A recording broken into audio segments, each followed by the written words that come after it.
Hi, I'm here at the Colchester Food Bank to tell you a little bit about what we've been doing to support our communities over the last few months. Let's go inside and take a look. As Roger mentioned earlier, we're living in extremely difficult times. Charities, community groups and individuals have really stepped up to support those who are vulnerable in our communities.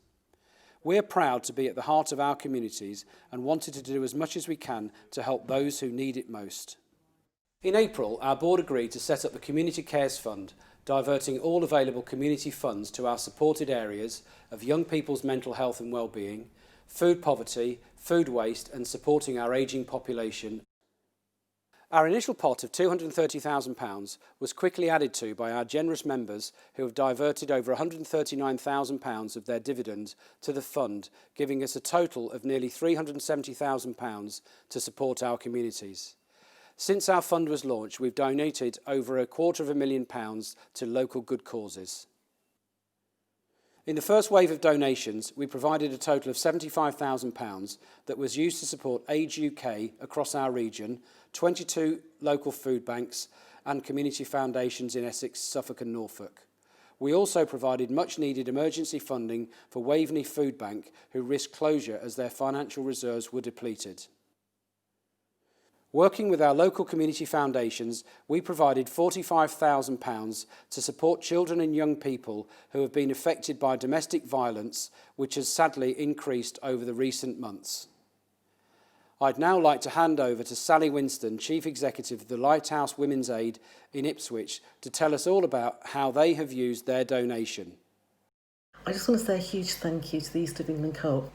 Firstly, for the toddler playground in our refuge, which is now well established and greatly used by the littlest of our residents. I also want to thank you for the funding towards our Escape the Trap programme, which is a course specifically designed for teenage girls who are particularly at risk of abuse within their teenage relationships. There are over 260,000 unpaid carers across our region, including 50,000 young carers. With a £57,000 donation, we're supporting 5 organisations in Essex, Suffolk and Norfolk to expand and adapt their services to provide much needed information, support and understanding to carers from as young as 4 years old. Here's Hayley Hancock, Head of Services at Suffolk Family Carers, to tell us how they will be using the Community Cares Fund that they have been awarded. This funding from East of England Co-op will help adult carers get the benefits they're entitled to and young carers as young as 4 build resilience and networks of support. We also made a series of smaller but no less valuable donations to a variety of charities and good causes to support their work in the community during this difficult time. Like Colchester Food Bank, our region's food banks have been under enormous pressure as a result of the COVID-19 crisis. To ensure they had the stocks they needed over the busy summer holidays, we donated £22,500 to 24 local food banks and ran a 6-week donation drive across our stores.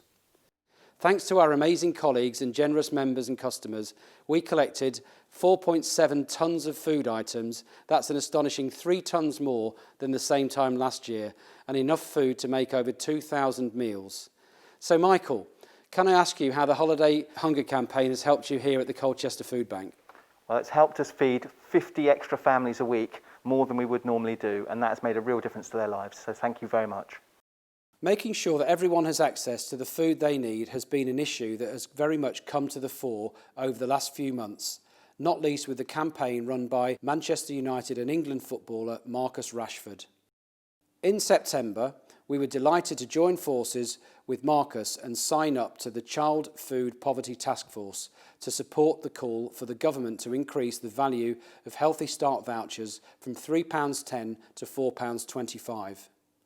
We've lobbied our local MPs to call on the government to make that change, and until it happens, we're proud to fund the £1.15 difference ourselves.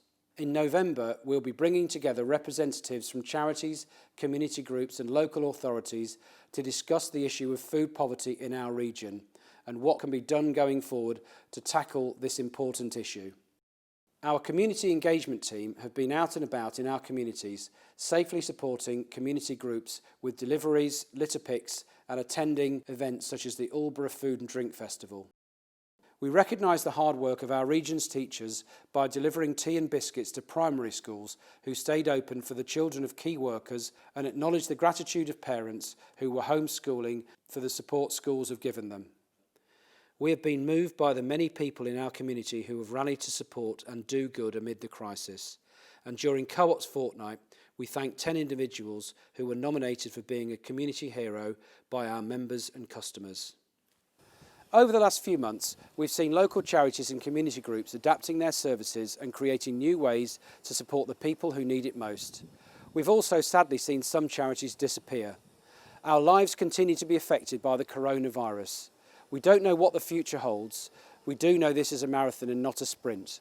But with the support of our colleagues, members and customers, we will continue to care for our communities through this time. Thank you.